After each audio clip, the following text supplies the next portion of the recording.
রমজান মাস এসে গেছে। সচিবালয়ে সচিব বসে আছেন, সরকারি একটা সামান্য কাজের জন্য উনি টাকা চেয়ে বসছেন। টাকা দিতে গেছে, উল্টো ঝাড়ি। আপনি বুঝেন না রমজান মাস আমল আখলাক কিছু নাই নাকি? রোজা আছেন? উল্টা ঝাড়ি। আপনি কি রোজা আছেন? হ্যাঁ স্যার রোজা তো আছি। তাহলে আপনি আমাকে এই ঘুষের টাকা দিতেছেন, এটা কি আমি নিব ভাবছেন? আপনি সরান, সামনে থেকে সরাই ফেলেন। এই টাকা আমি আমার হাত দিয়ে স্পর্শ করব না। স্যার আপনিই তো চাইলেন, আপনিই তো দিতে বলছেন। হ্যাঁ দিতে বলছি, ঠিক আছে, কিন্তু আমি তো এটা নিব না, এটা তুমি পারলে বিকাশে দিয়ে দাও। জোরে কন সুবহানাল্লাহ, সুবহানাল্লাহ কয়। সম্মানিত ভাইয়েরা, এরকম আল্লাহওয়ালা বুজুর্গ আমার দেশে আছে না নাই? কন, চিল্লায় কন, আছে না নাই? খাদ্যে ভেজাল দেওয়া আল্লাহর ওলি আমার দেশে আছে না নাই? খাদ্যে ভেজাল দেয়, কি লাভ? এটা তো বড় জুলুম হয়ে যায়। সামান্য কিছু লাভ করার জন্য আপনি একটা সিন্ডিকেট চালু করলেন, খাদ্যে ভেজাল দিলেন। আপনি বাহির দেশ থেকে আসা কিছু আপনার খাদ্যদ্রব্য আটকায় দিলেন, কিছুদিন একটু স্টকে রাখলেন, যে কয়েকদিন পর ছেড়ে দিলে একটু বেশি লাভবান হওয়া যাবে। এই যে জনদুর্ভোগ সৃষ্টি করলেন, আপনার জীবনে কি দুর্ভোগ নামবে না? আস্তে কোন কেন নামবে না? আপনি সামান্য কিছু লাভবান, মানে কিছু একটু বেশি লাভ করার জন্য এই যে আপনি একটা পলিসি খাটালেন। আল্লাহর পলিসি আছে না নাই? অবশ্যই আছে। আপনি মানুষকে ঠকাবেন, ঠকায় কিছু লাভ করবেন, আপনার ওই লাভের বিনিময়ে আল্লাহ তাআলা এমন জায়গায় ঠকাবে, ওই লস আপনি কখনো সেরে উঠতে পারবেন না। সম্মানিত বন্ধুগণ, এজন্য যেই ব্যক্তির দ্বারা মানুষ উপকৃত হয়, আল্লাহ বলেন আমি তার উপকার করার জন্য নিজেই দায়িত্ব নিয়ে নেই। আরেকটু আসতে বলি সুবহানাল্লাহ। এজন্য আমরা মানুষের জন্য কল্যাণকামী হব। জোরে বলি ইনশাআল্লাহ। আর একটু আসতে বলি ইনশাআল্লাহ। সম্মানিত বন্ধুগণ, আমাদের এই তাকওয়াটা কিরকম হওয়া দরকার? ওমর ফারুক রাদিয়াল্লাহু তাআলা আনহু, তার ছোট্ট একটা বিষয় মেসাল না দিলে কেমন হয়? ওমর ফারুক রাদিয়াল্লাহু তাআলা আনহু ইসলামী জনপদের আমির, শাসন করেছেন শুধুমাত্র আরব নাকি গোটা পৃথিবীর অর্ধ পৃথিবী শাসন করেছেন? অর্ধ পৃথিবীর শাসক ছিলেন হযরত ওমর ফারুক রাদিয়াল্লাহু তাআলা আনহু।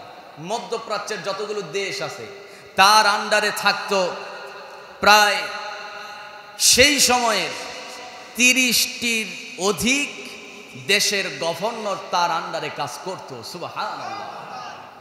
তিনি একদিন তার গভর্নরদেরকে ডাকলেন। মদিনায় ডাকার পর জুমার খুতবা শেষে, নামাজ শেষে তিনি গভর্নরদেরকে নিয়ে তিনি বৈঠক বসলেন।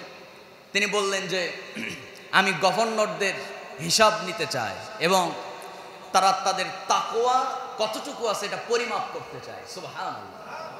যার তাকওয়া পরিমাপ করে দেখা যাবে যে আমল নামা হিসাব করে, মানে সে কি করছে তার পিছনে তো গোয়েন্দা আছে। হযরত ওমর ফারুকের গোয়েন্দা বিভাগের টিম কিন্তু তার পেছনে আছে। সে কেমন সেই দেশে নেতৃত্ব দিয়েছে, চুরি করছে না বাটপারি করছে, জনগণের হক মেরে খেয়েছে কিনা, সব রিপোর্ট আছে। এই রিপোর্ট আমল নামাগুলো হিসাব করে যার তাকওয়া খোদাভীতি ভালো দেখা যাবে, যার রেজাল্ট ভালো, তাকে আরো বড় দেশের গভর্নর বানিয়ে দেওয়া হবে। তার মানে ওমর ফারুক রাদিয়াল্লাহু তাআলা আনহু তার জামানায় একটা দেশের গভর্নর, একটা দেশের শাসক নির্ধারণ করা হতো তার তাকওয়া দেখে। আর বর্তমানে নেতা নির্বাচন করা হয় আমার দেশে কে কত খুন খারাপি করতে পারে, চাঁদাবাজি টেন্ডারবাজি করতে পারে, ঠিক কিনা? সম্মানিত বন্ধুগণ, যতক্ষণ তাকওয়া না দেখা হবে ততক্ষণ আমার দেশের মানুষের কপালের ভাগ্য পরিবর্তন হওয়া সম্ভব নয়। এজন্য আমাদের দেখতে হবে তাকওয়াবান খোদাভীতি কার ভিতরে আছে, দেখার দরকার আছে না নাই? আমার বন্ধুগণ, ইসলামী জনপদের আমির খলিফাতুল মুসলিমিন ওমর ফারুক রাদিয়াল্লাহু তাআলা আনহু গভীর রাতে নিঝুম পল্লীর দিকে রওনা করলেন। আল্লাহর কালাম তেলাওয়াত করছেন, হঠাৎ করে একজন মহিলার কিছু কথা তার পরিবারের মধ্যে, সে তার মেয়েকে নিয়ে কিছু কথা বলছিল, ওই কথার আওয়াজটা তার কানে চলে আসলো। মনে মনে চিন্তা করছেন, এত রাতে, গভীর রাতে কোন মহিলা এমন করে কথা বলে, গুনগুন করে কথা বলে। আস্ত করে তিনি একটু সামনে আগায় গেলেন। হয়তো অনেকে চিন্তা করছেন, নবীজি বলেছেন দুজন ব্যক্তি গোপনে কথা বলে, ওই জায়গায় কেউ যদি কান লাগায় তার কানে খোঁচা মারো, ঠিক কিনা? তাহলে ওমর ফারুক এটা কেন করলেন? তিনি তো একটা দেশের প্রধান শাসক, তিনি তো একটা রাষ্ট্রনায়ক। তার অবশ্যই দেশের পরিস্থিতি বোঝার জন্য তদন্ত করার সেই কি বলে পারমিশন আছে না নাই? আছে। সম্মানিত ভাইরা, ওমর ফারুক দেখলেন মহিলা তার মেয়েকে কাছে ডেকে মেয়েকে বলছে, মা, আমার গোয়ালের মধ্যে যতগুলো গরু আছে, এরপরে এই ফার্মের মধ্যে যে কয়টা উটনি আছে, দুধ দোয়া শেষ হয়ে গেছে, ভালো দুধ হয়েছে, কিন্তু তুমি এক কাজ করো, একটু পরিচ্ছন্ন পরিষ্কার পানি নিয়ে আসো। ওই ছোট্ট মেয়েটা পরিষ্কার বিশুদ্ধ পানি আনলো। এবার মা তাকে বলছে, মেয়ে আমার, ওই পানিগুলো দুধের মধ্যে মিশায় দাও। সঙ্গে সঙ্গে সেই মেয়ে, কন্যা সন্তানটি, মেয়েটি বলছে, আম্মা জান, আপনি এটা কি বলেন? এই পানি যদি মিশায় ফেলি, ওমর ফারুক তিনি তো আইন করেছেন, দুধে পানি যদি কেউ মিশাল দেয়, দুধের মধ্যে যদি ভেজাল পাওয়া যায়, প্রমাণ যদি হয়ে যায়, রাষ্ট্রীয়ভাবে তাকে দণ্ডবিধি কার্যকর করা হবে। এই কাজ আমি করতে পারবো না। ধমক দেয়া মহিলা তার মেয়েকে বলছে। এত গভীর রজনীতে, রাতের শেষ তৃতীয়াংশে ওমর ফারুক সে তাহাজ্জুদের নামাজে দাঁড়ায় গেছে। সুতরাং এই মুহূর্তে তার গোয়েন্দা বিভাগের বাহিনীরাও সবাই ব্যস্ত হয়ে পড়েছে, ঘুমে আচ্ছন্ন হয়ে পড়ছে। এই সময় কেউ দেখবে না, তুমি দুধে পানি মিশাল দিয়ে দাও। সঙ্গে সঙ্গে সেই মেয়েটি বলছে, মা, আমিরুল মুমিনিন হয়তো জানবে না তিনি নামাজ পড়ছেন, হয়তো তার গোয়েন্দা বিভাগের সেই গোয়েন্দা কর্মকর্তাবৃন্দ তারা হয়তো খোঁজ পাবে না, জানবে না, কিন্তু ওমরের রব, আমার আপনার রব, আল্লাহর চোখ তো ফাঁকি দেওয়া যায় না। চিল্লায় কোন আল্লাহু আকবার। আমার বন্ধুগণ, সঙ্গে সঙ্গে ওমর ফারুক তার গায়ের লোমগুলো দাঁড়ায় গেল, দৌড় মারলেন বাড়িতে। ফজর নামাজের আগে তার ছেলে আব্দুল্লাহকে ডাক দিলেন, জানান দিলেন, বাবা, ফজর নামাজের পর সোজা অমুক বাড়িতে যাবে, তোমার জন্য একটা মেয়ে পছন্দ করে আসছি। ওই বাড়িতে গিয়ে ডাইরেক্ট প্রস্তাব দিয়ে দিবে। বললেনও না ওই মেয়ের বাপমার সম্পদ কতটুকু, পড়াশোনা আছে না নাই, এটাও খোঁজ নিলেন না, যে চেহারা কত সুন্দর, উঁচু না খাটো, লম্বা না খাটো, এগুলো দেখছে? দেখছে তাকওয়া, দেখছে কি? তাকওয়া দেখছে। আমার বন্ধুগণ, সম্মানিত ভাইয়েরা, আমার সামনে যে কিতাবটা নিয়ে আমি বসেছি, বিশ্বের মহাবিস্ময়, মহাগ্রন্থ আল কোরআন। কোরআন হলো এমন একটা কিতাব যা মানুষের ভাগ্যকে পরিবর্তন করতে পারে। সুবহানাল্লাহ বলার দরকার নেই। আচ্ছা বলেন তো, সারা পৃথিবীতে মুসলিম কান্ট্রিগুলোতে, বিশেষ করে দেখা যায় আমাদের প্রতিবেশী দেশ ইন্ডিয়া, সুদান, আফগানিস্তান তো এবার মোটামুটি তো 20 সাল থেকে স্বাধীন, Chechnya, Bosnia, Syria, Palestine, Gaza, Rafah, Jordan, Yemen, Iran, Iraq, মুসলমান সুখে আছে না দুঃখে আছে? কেন? মুসলমান মার খাচ্ছে সবচেয়ে বেশি। তাহলে কোরআন তো মানুষের ভাগ্য পরিবর্তনের জন্য আসছে, তো যারাই কোরআনকে আঁকড়ে ধরে তারাই তো বর্তমানে মার খাচ্ছে। কিন্তু এটা তো হওয়ার কথা নয়। আল্লাহ কোরআনে ওয়াদা করেছেন, যারা কোরআনকে আঁকড়ে ধরবে তারা মার খাবে না, যারা উল্টা পাল্টা করবে কোরআন দিয়া, কোরআন আইন দিয়া তাদেরকে মারবে। সম্মানিত ভাইয়েরা, কোরআন শাসিত হওয়ার জন্য আসে নাই, কোরআন এসেছে আল্লাহর পক্ষ থেকে শাসন করার জন্য। জোরে বলি সুবহানাল্লাহ। আল্লাহ রাব্বুল আলামিন বলেন, তাহা মা আনজালনা আলাইকাল কুরআনা লিতাশকা ইল্লা তাযকিরাতাল লিমান ইয়াখশা তানজিলাম মিম্মান খালাকাল আরদা ওয়াস সামাওয়াতিল উলা। দুনিয়ার तमाम মানুষকে উদ্দেশ্য করে আল্লাহ রাব্বুল আলামিন বলছেন, আমি কোরআন এই জন্য নাজিল করি নাই যে এই কোরআনকে আঁকড়ে ধরার কারণে তোমরা বিপদে পড়ে যাবে, তোমরা মার খাবে, দুঃখের মধ্যে থাকবে, এই জন্য নাজিল করি নাই।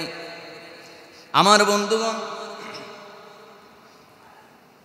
কোরআন এমন একটা কিতাব, এই কোরআন আপনাকে সমস্ত অশান্তির দাবানল থেকে মুক্ত করে উদ্ধার করে আল্লাহর জান্নাতের মেহমান বানায় দিতে পারে। আল্লাহর পক্ষ থেকে নাজিল হওয়া এই কিতাব যদি কেউ আঁকড়ে ধরে, অবশ্যই ওই ব্যক্তি ব্যর্থ না সফল? বলেন বলেন, ব্যর্থ না সফল? অবশ্যই সফল। সম্মানিত ভাইয়েরা, মনে করুন আপনার বাড়িতে স্বরাষ্ট্র মন্ত্রণালয় থেকে অথবা স্থানীয় থানা থেকে একটা চিঠি আসছে, কিন্তু চিঠিটা বাংলাতে না এসে ইংলিশে আসছে। যদি ইংরেজি না জানে, ট্রান্সলেট করতে যদি না পারে, তাহলে ওই ব্যক্তি কি করবে? চিঠিটা নিয়ে চুমা খেয়ে ওই চিঠিটা তাকের উপরে রেখে দিবে, নাকি শিক্ষিত মানুষের কাছে নিয়ে যাবে, বোঝার জন্য যাবে যে এখানে আসলে স্বরাষ্ট্র মন্ত্রণালয় থেকে আমার কি মেসেজটা দিছে। এরপরে সন্তানের কাছে যদি অ্যান্সার পায়, সন্তানের কাছে বাস এটা অ্যান্সার খুঁজে নেবে, যদি না পায় স্থানীয় স্কুল প্রাইমারির শিক্ষক ইংলিশ টিচারের কাছে যাবে। কিন্তু আল্লাহর পক্ষ থেকে নাজিল হওয়া কোরআন, এটাও হচ্ছে আমাদের জন্য আল্লাহর পক্ষ থেকে একটা মেসেজ, একটা চিঠি। এই চিঠিটা পড়ার দরকার আছে না নাই? বুঝে না বুঝে? সবাই তো বললেন না, বুঝে পড়তে হবে। যদি বলা হয় কোরআন পড়তে পান কারা কারা, মোটামুটি হাত উঠবে। কিন্তু যদি বলা হয় বুঝে পড়তে পারবেন কারা, হাত উঠবে বেশি না কম? অনেক কম হাত উঠবে। আমার বন্ধুগণ, এই কোরআনটা আমাদেরকে গুরুত্বের সাথে বুঝার নিয়তে পড়তে হবে, মানার নিয়তে পড়তে হবে। আমার বন্ধুগণ, আজকে আমি যেই বিষয়টা নিয়ে আলোচনা করব, যে আয়াতে কারিমা তেলাওয়াত করেছি, সূরা তাহা। সূরার নাম কি বলে? তাহা। দেখবেন এলাকায় অনেকের নাম থাকে তাহা, আছে না? তাহা মানে কি? তাহা দুইটা শব্দ, যার অর্থ পৃথিবীর কেউ জানে না, কে ছাড়া? আল্লাহ ছাড়া। সেই সূরার কয়েকটা আয়াতে কারিমা তেলাওয়াত করেছি। আজকে এমন একটা জিনিস নিয়ে আমি আলোচনা করতে চাচ্ছি, যেই জিনিসটা আমাদের ভিতরে থাকলে আমাদের মর্যাদা ফেরেশতার চাইতে বেড়ে যাবে। আর এই জিনিসটা যদি আমাদের মধ্যে না থাকে, শয়তানের চাইতেও আমরা খারাপ হয়ে যাব। কথাটা কার? আসতে বলবেন না, কথাটা কার? আল্লাহ তাআলা। আমার বন্ধুগণ, এবার আল্লাহ রাব্বুল আলামিন বলছেন সেই জিনিসটার নাম কি? কোরআনুল কারীমের 3 নম্বর সূরা, সূরা আল ইমরান 102 নম্বর আয়াত। যারা পারেন ঠোঁটের আয়াত, খুব পরিচিত আয়াত, একটু ঠোঁট মিলিয়ে মিলিয়ে পড়ুন।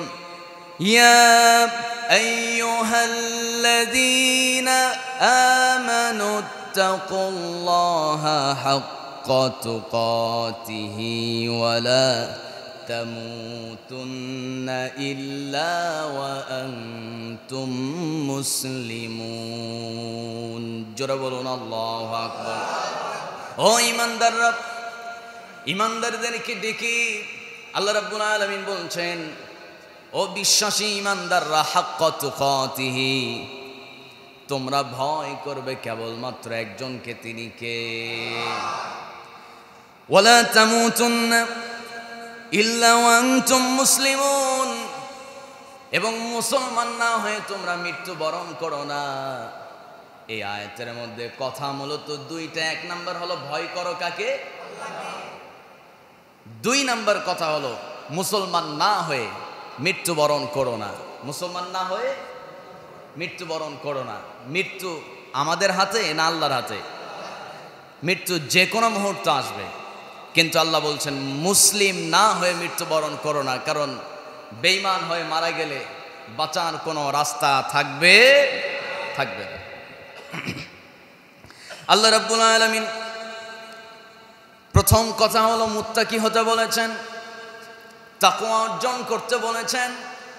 এই তাকওয়া অর্জন হবে কেমনে, সেই কথাও আল্লাহ রাব্বুল আলামিন বলেছেন। যারা পারেন বলুন, ইয়া আইয়ুহাল্লাযীনা আমানু কুতিবা আলাইকুমুস সিয়ামু কামা কুতিবা আলাল্লাযীনা মিন ক্বাবলিকুম লাআল্লাকুম তাত্তাকুন। জোরে বলুন আল্লাহু আকবার। মুত্তাকি হবে কেমনে? মুত্তাকি হওয়ার জন্য সবচাইতে শ্রেষ্ঠ ফর্মুলা হলো বান্দা সিয়াম পালন করো। সিয়াম পালন করলে মুত্তাকি হওয়ার রাস্তা সহজ হয়ে যায়। মুত্তাকির গুণ কি হবে? মুত্তাকির গুণগুলো কি, সেই কথা আল্লাহ রাব্বুল আলামিন বলেছেন। সবার কমন আয়াত বলুন, আলিফ লাম মিম যালিকাল কিতাবু লা রাইবা ফীহি হুদাল লিল মুত্তাকিন আল্লাযীনা يؤمنون بالغيب ويقيمون الصلاة ومما رزقناهم ينفقون والذين يؤمنون بما أنزل إليك وما أنزل من قبلك وبالآخرة هم يوقنون। জোরে বলুন আল্লাহু আকবার। হুদাল লিল মুত্তাকিন, এই কোরআন হলো মুত্তাকি তাকওয়াবান যারা আল্লাহকে ভয় করে তাদের জন্য এই কিতাব। কোরআনকে যদি বলেন মুত্তাকি কারা, পরের আয়াত থেকে কোরআন বলছে মুত্তাকি হলো তারা যারা আল্লাযীনা ইউমিনুনা বিল গায়ব, গায়েবের উপরে যারা বিশ্বাস করে। অদৃশ্য আমার রবরে দেখা যায় না, যেটা দেখা যায় না সেইটা শক্তি কম না বেশি? আমার রব তো এমন একজন রব যারে দেখা যায় না, স্পর্শ করা যায় না, যার কথা শোনাও যায় না। আমার বন্ধুগণ, যারা এক কথায় গায়েবের প্রতি ঈমান এনেছে, এরপরে কি করেছে? ইউমিনুনা বিল গায়বি ওয়া ইউকিমুনাস সালাহ, যারা সালাত কায়েম করেছে, যাকাত প্রদান করেছে। কোথায় থেকে? আল্লাহর দেওয়া মাল থেকে আপনি আল্লাহর পথে ব্যয় করেছেন। আল্লাহ বলেন মুত্তাকি হয়ে গেছে। এরপর আল্লাহ বলেন যতগুলো আসমান থেকে নাজিল হয় যতগুলো কিতাব আছে, এই কিতাবগুলোর উপরে যারা বিশ্বাস স্থাপন করেছে, আর কি করেছে? বান্দা জেনে রাখো, ওয়াল ইয়াউমিল আখির, আখিরাতের উপরে, কিয়ামত দিবসের উপরে যারা বিশ্বাস স্থাপন করেছে, আল্লাহ বলেন তারাই মুত্তাকি। সুবহানাল্লাহ। আমার বন্ধুগণ, তাকওয়া অর্জন করব কেমনে?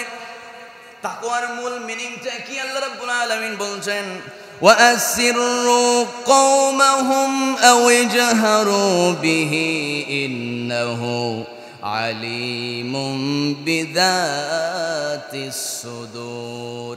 তাকওয়াবান বান্দারা শুনে রাখো, ওয়া আসিররু কওমাকুম আও ইজহারু বিহি, তুমি নিচু স্বরে অত্যন্ত গোপনীয়তার সাথে পরস্পরে কি আলোচনা করো, আবার বান্দা উচ্চ স্বরে কি কথা বলো, উচ্চ স্বরে যা বলো, গোপনে নিচু স্বরে যা বলো, সব কিছু আল্লাহর জানা আছে। সুবহানাল্লাহ। সব জানেন কে? আসতে কবেন না, সব জানেন কে? নাকি সন্দেহ? আমার বন্ধুগণ, পরের অংশে আল্লাহ বলছেন ইন্নাহু আলিমুম বিযাতিস সুদূর।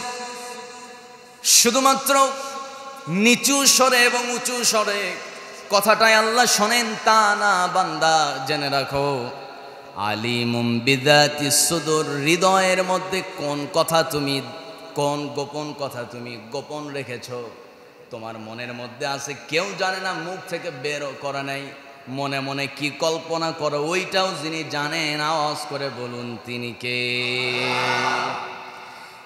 মহান রব্বুল আলামিন বলেন সূরা মুলক 67 নম্বর সূরা 14 নম্বর আয়াত, আল্লাহ রাব্বুল আলামিন বলছেন আলা ইয়ালামু মান খালাকা ওয়া হুয়াল লাতীফুল খাবীর। জোরে বলি আল্লাহু আকবার। ও দুনিয়ার মানুষ, আলা ইয়ালামু মান খালাক, যিনি সৃষ্টি করেছেন, ভালো করে বুঝেন, যিনি সৃষ্টি করেছেন, যিনি এক কথায় যিনি স্রষ্টা, স্রষ্টা জানবেন না এটা কি হতে পারে নাকি? আসতে কবেন না, হতে পারে? এই যে স্মার্টফোন, এই ফোনে কি কি আছে, এই ফোনের আবিষ্কারক আমার আপনার থেকে বেশি জানে না কম জানে? কম না বেশি? অনেক বেশি জানে।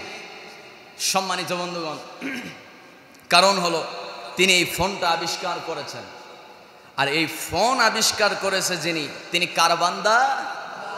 আল্লাহর বান্দা। তাহলে আল্লাহ যে নিপুণ কারিগর, মহা সৃষ্টিকর্তা, মহান স্রষ্টা, সেই মহান রব আমার আপনার থেকে জানেন কম না বেশি? অনেক বেশি। আমার বন্ধুগণ, আল্লাহ রাব্বুল আলামিন শুধু জানেন তা নয়, মহান রাব্বুল আলামিন বলেন ও বান্দা আমি তো জানি শুনি, এবং সবচাইতে সূক্ষ্মদর্শীকে, সবচাইতে সূক্ষ্মদর্শী হলো আমার আপনার রব মহান আল্লাহ তাআলা। আচ্ছা বলেন তো, আল্লাহ যেহেতু সব দেখেন, আল্লাহ তাআলা আছে কোথায়? বলেন বলেন। সব জায়গায়। খারাপ জায়গা নাই? পৃথিবীতে খারাপ জায়গা আছে না নাই? আসতে কইতেছেন, খারাপ জায়গা আছে না নাই? খারাপ জায়গায় আল্লাহ থাকে? আল্লাহ কোথায় আছে? চলেন কোরআনকে প্রশ্ন করুন। যে আয়াতে কারিমা তেলাওয়াত করেছি ওই একই সূরা, একই আয়াতের পরের আয়াত আল্লাহ রাব্বুল আলামিন বলেন আর রহমানু আলাল আরশিস্তাওয়া। আল্লাহ তাআলা বলছেন তিনি পরম দয়াবান, যিনি আরশে আজিমে সমাসীন আছে। আল্লাহ কোথায় আছে? আসতে কবে না, কোথায়? আরশে আজিমে আছে। আমার বন্ধুগণ, কোনো কিছু জানার জন্য আল্লাহ কি সব জায়গায় থাকতে হয় না? আপনার আমার চিন্তা শক্তি একটা লিমিট আছে, আপনার আমার দৃষ্টি শক্তির একটা লিমিট আছে, আপনার আমার শ্রবণ শক্তির একটা লিমিট আছে না নাই?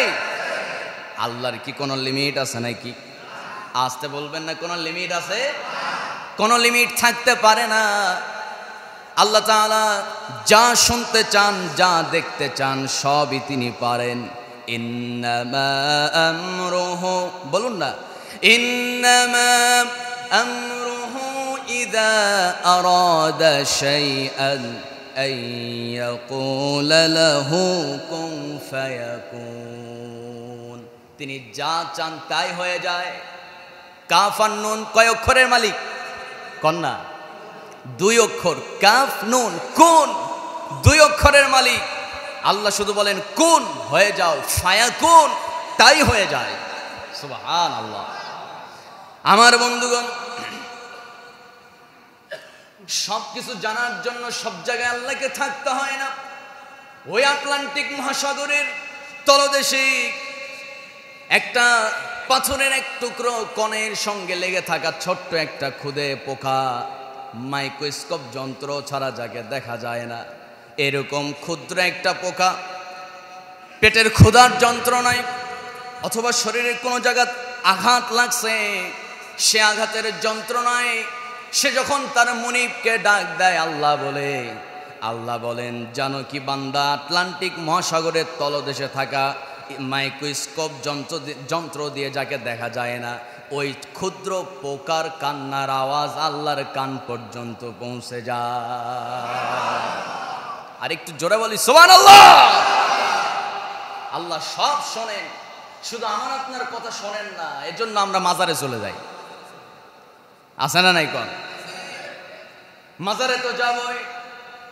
যিনি শুয়ে আছেন উনি নিঃসন্দেহে আল্লাহর ওলি, কিন্তু আমার বন্ধুগণ তার কাছে চাওয়া জায়েজ নাই। চাইতে হবে কার কাছে?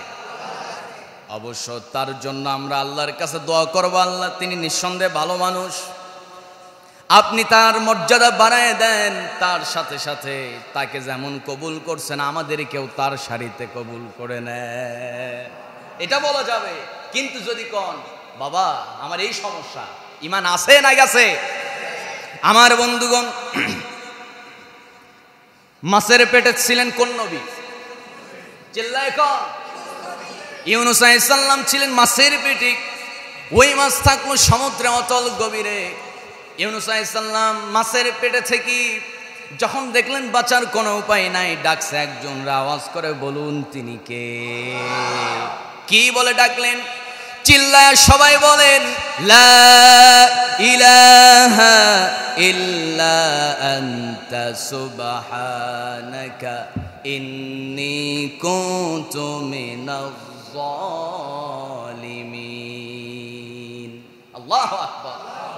আল্লাহ তাআলা বলছেন, যেই না ইউনূস মাছের পেটে ঢুকে গেল, সূরা আম্বিয়া 21 নম্বর আয়াত, 21 নম্বর সূরা 87 নম্বর আয়াত, আল্লাহ রাব্বুল আলামিন বলেন, ওয়াযান্নুনি ইয যাহাবা মুগাদিবান ফাযান্না আল্লান নাকদিরা আলাইহি فنادى في الظلمات أن لا إله إلا أنت سبحانك إني كنت من الظالمين।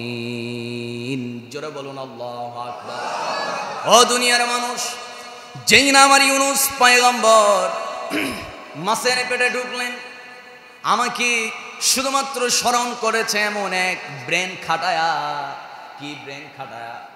আল্লাহর কাছে কেউ যদি হাজারো পাপ করে, হাজারো অপরাধ করে, শুধুমাত্র যদি বান্দা একটা বার বলে লা ইলাহা, নেই কোনো মাবুদ তুমি ছাড়া, আল্লাহ ইলাহা, তুমি ছাড়া, কে ছাড়া?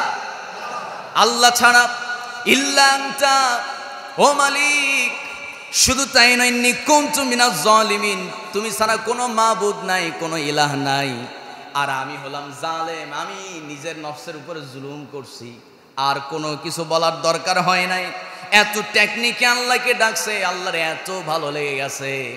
দুনিয়ার মানুষকে আল্লাহ বলছেন, ও দুনিয়ার মানুষরা শোনো, যেই না ইউনূস আমায় কেমন করে ডাকলো, আমি ওই মাছের জন্য আমি তার লিভারটা অকেজু করে ফেললাম, হজম হয় না, পেটের ব্যথার যন্ত্রণা শুরু হয়ে গেল। মাছ বুঝতে পারছে হজম করা যাবে না। ওই মাছ সঙ্গে সঙ্গে সমুদ্রের উপর ভাগে চলে আসলো। একেবারে সমুদ্রের কিনারে গিয়া হযরত ইউনূস আলাইহিস সালামকে যখন বমি করে দিল, ইউনূস আলাইহিস সালাম বের হয়ে আসলেন, রবের শুকরিয়া আদায় করলেন। ঘটনাটা আল্লাহ কোরআনে উল্লেখ করে দিয়া পৃথিবীর तमाम মানুষকে আল্লাহ জানায় দিচ্ছে, বান্দা জেনে রাখো, বিপদে যদি পড়ো আমাকে ডাকবা, আমি তোমার ডাকে সাড়া দিয়ে দেব। ইউনূসের ডাকে যেমন সাড়া দিয়েছি, ফাস্তাজাবনা লাহু ওয়া নাজ্জাইনাহু মিনাল গাম ওয়া কাযালিকা নুনজিল মুমিনিন। জোরে বলি আল্লাহু আকবার। ফাস্তাজাবনা লাহু ওয়া নাজ্জাইনাহু মিনাল গাম, আমি সঙ্গে সঙ্গে আমার পয়গম্বর ইউনূসের দোয়া কবুল করে নিলাম। সুবহানাল্লাহ বলবেন। ওয়া কাযালিকা নুনজিল মুমিনিন। এখন মুমিনরা শোনো, নুনজিল মুমিনিন, ইউনূসকে যেমন আমি উদ্ধার করেছি, ঠিক ওই একইভাবে তোমরা যদি আমাকে ওই একই কায়দায় বিপদের সময় ডাকতে পারো, বান্দা জেনে রাখো, অবশ্যই আমার ইউনূসকে যেমন কঠিন বিপদ থেকে রক্ষা করছি, তোমার চূড়াভাড়া বিপদ থেকে রক্ষা করতে আমার 1 সেকেন্ড সময় লাগবে না। সম্মানিত বন্ধুগণ, এই জন্য বিপদ আসবে, ডাকবো কাকে? আসতে বলবেন না, ডাকবো কাকে? তাহলে আজকের আলোচনার মূল বিষয় হলো তাকওয়া। মূল বিষয় কি? সবাই একটু আওয়াজ করে বলা যাবে কি? তাকওয়া। তাকওয়া মানে ভয়, ভয় ভীতি। কার ভয়? চিল্লায়ে কর, আল্লাহর ভয়। সম্মানিত বন্ধুগণ, সেই মহান রব আমাদেরকে কিছু রেড সিগন্যাল দিয়েছেন। কি সিগন্যাল দিছে? রেড সিগন্যাল দিয়েছেন। রাস্তায় চলতে নিয়ে, বিশেষ করে বাংলাদেশে ডিওসেস এলাকায় আপনি যখন যাবেন, ঢাকা কচুখাত যান, আমার বন্ধুগণ রেড সিগন্যাল আছে। এরপরে আপনি যখন এলিভেটেড এক্সপ্রেসওয়েতে যাবেন, সেই জায়গায় কিছু কেমনের যানবাহন চলবে, কিছু নিয়ম নীতি আছে না নাই বলেন? কি নিয়ম নীতি? ওভার স্পিডে যাওয়া যাবে না। ওভার স্পিডে গেলে ওভার স্পিডের মামলা আছে না নাই? আবার রাত 2টা-3টা বেজে গেছে, ধরার কেউ নাই, রোড ফাঁকা। চিন্তা করলেন এবার একটা টান দেয় 100-100। কুড়িল বিশ্ব রোডের ওইদিকে 300 ফিট একটা রাস্তা আছে, একেবারে ওই কি ব্রিজ ওইটা, হ্যাঁ, কাঞ্চন ব্রিজ। ওই ব্রিজ পর্যন্ত বিশাল একটা রাস্তা, মানে দেখার মতো একটা রাস্তা।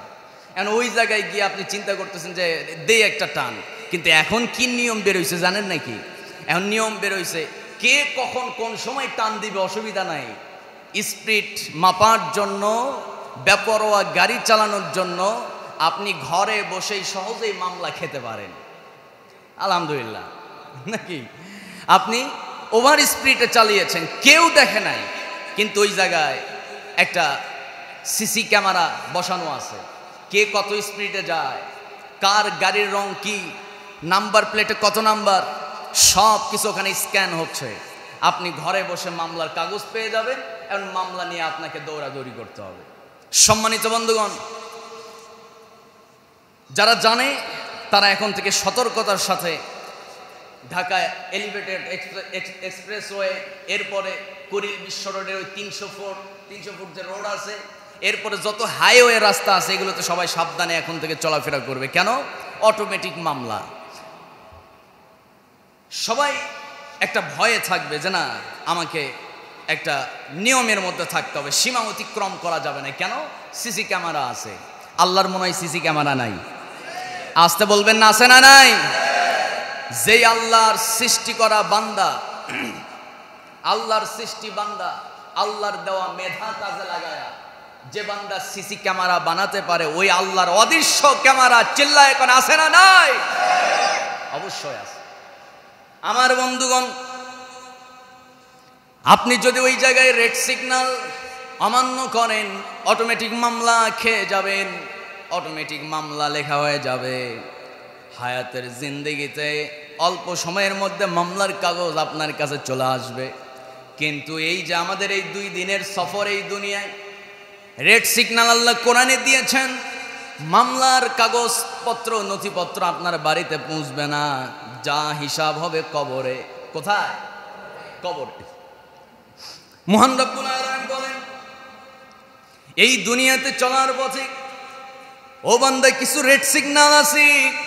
5 ওয়াক্ত নামাজ, আজান হবে, ঘরে বসে থাকা যাবে না। আজান কানে আসা মাত্র আমরা যাব কারে? সিজদা দিতে। আসতে বলবেন না, কাকে? 5 ওয়াক্ত নামাজে সিজদা দেবেন। আপনি আল্লাহর হুকুমের বাউন্ডারির মধ্যে থেকে গেলেন, যেই না নামাজ আপনি ছেড়ে দেবেন, রেড সিগন্যাল ক্রস করে ফেললেন, অপরাধ হয়ে যাবে। আল্লাহ তাআলা মদকে হারাম করেছেন, রেড সিগন্যাল দিয়েছেন মদকে। আল্লাহ তাআলা সুদকে রেড সিগন্যাল দিয়েছেন, ঘুষ রেড সিগন্যাল, সাদাবাজি রেড সিগন্যাল, টেন্ডারবাজি, সন্ত্রাস, ধর্ষণ, সব কিছু কি রেড সিগন্যাল।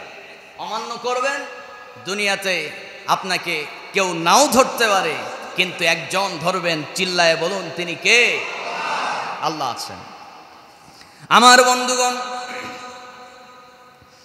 এরপর আল্লাহ রাব্বুল আলামিন বলেন, বান্দারে